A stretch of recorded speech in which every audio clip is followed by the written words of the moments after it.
Let's just start right there. Think about that for a second. This isn't some far-off prediction for 100 years from now. No, this is happening as we speak. It's the opening act for a crisis that is literally going to redraw the map of Europe. Hey everyone, and welcome. Today, we're diving deep into why some of Europe's most incredible, most historic cities are facing, well, an existential threat from the sea. We're talking about a collision course, where hard science, big money, and messy politics are all crashing into each other. And the consequences? They're going to be devastating. Okay, so here's our game plan for this explainer.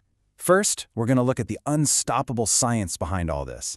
Then, we'll check out 3 key cities that are right on the brink. From there, we'll unpack the huge domino effect this will have, and we'll wrap up with what all of this really means for you. All right, let's get into it. Before we can even talk about the cities themselves, we've got to understand the sheer force they're up against. And trust me, this is way, way more than just the water level getting a little bit higher. So you see this number, right? 1 to 2 feet by 2050. It sounds manageable, doesn't it? But that number is so misleading, because the impact isn't gradual, it's exponential. Think about it. Just 1 extra foot of sea level means storm surges become these powerful battering rams, pushing water into areas that were always considered safe. And what about a city's drains? The ones that are supposed to empty into the ocean? Well, they just stop working. The sea is literally higher than the pipes. It's a total system breakdown. And that's because we're not dealing with just one single problem here. No, it's what the experts call compound vulnerabilities. It's kind of a fancy term, but the idea is simple. You got a whole bunch of crises hitting these places all at the same time, and each one makes the others even worse. And here they are, the 5 big factors. It's like a perfect storm, literally. First, you have subsidence. The actual ground the city is built on is sinking. At the exact same time, the sea is rising. That's a double whammy right there. Then, throw in more intense, extreme weather hammering away at infrastructure that's frankly old and crumbling. And just when you need trillions to fix everything, boom, you're hit with economic problems and political gridlock. It is an absolute recipe for disaster. Okay, so let's move from the abstract to the real world. Let's see how this is actually playing out on the ground. We're going to zoom in on 3 cities. Think of them as archetypes, each one showing us a different facet of this massive European crisis. And yet, it's a pretty grim story. This table really lays it all out. First up, Thessaloniki. Here's a city that knows exactly what's coming, but they're economically strangled. They just don't have the money to build the defenses they need. Then you've got Rotterdam, which is an absolute engineering marvel. 90% of it is below sea level. They've got the best defenses money can buy, but even they are getting overwhelmed. They're facing these impossible choices. Do we save the port, or do we save the people? And then, of course, there's Venice, the cultural treasure. It's sinking. The sea is rising, and its multi-billion-euro barrier isn't the magic bullet everyone hoped for. It's slowly turning from a living, breathing city into a beautiful waterlogged museum.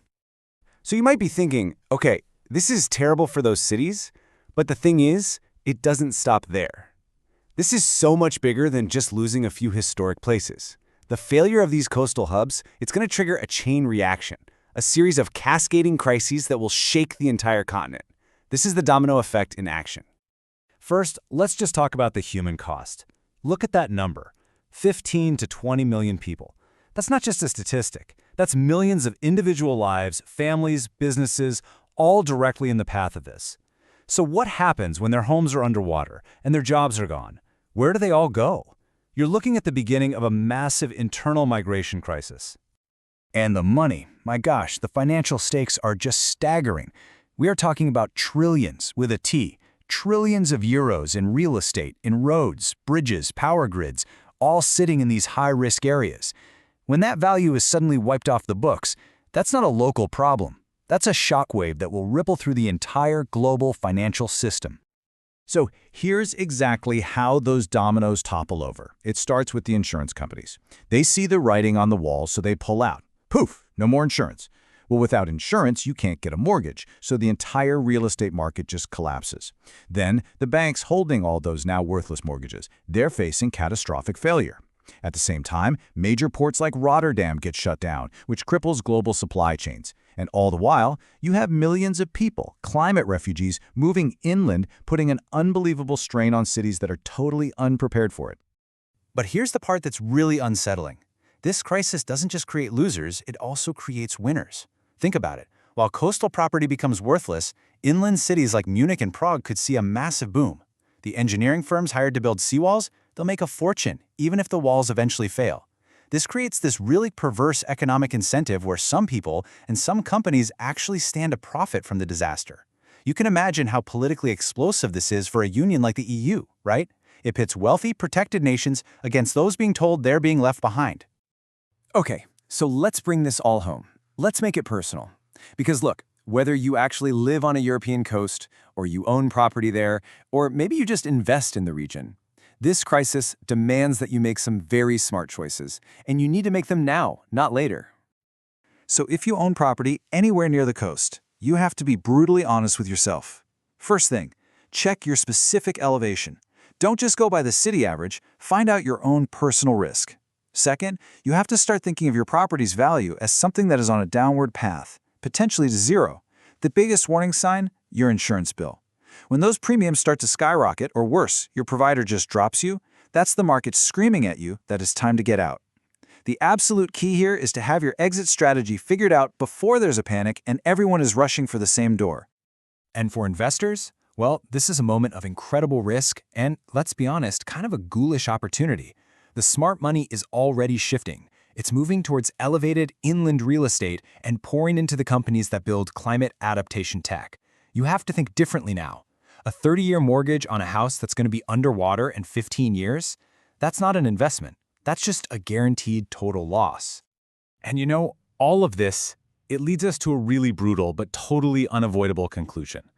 It's the conversation that nobody in Europe wants to have, but they have to, and it's this. Some of these cities, even the most beautiful and beloved ones, simply cannot be saved. The physics of the situation just don't care about history or culture. The only logical path forward is something called managed retreat, a planned strategic abandonment of certain areas so that we can save what's left. And so that leaves us with the ultimate, haunting question. In this future of shrinking budgets and rising tides, who decides?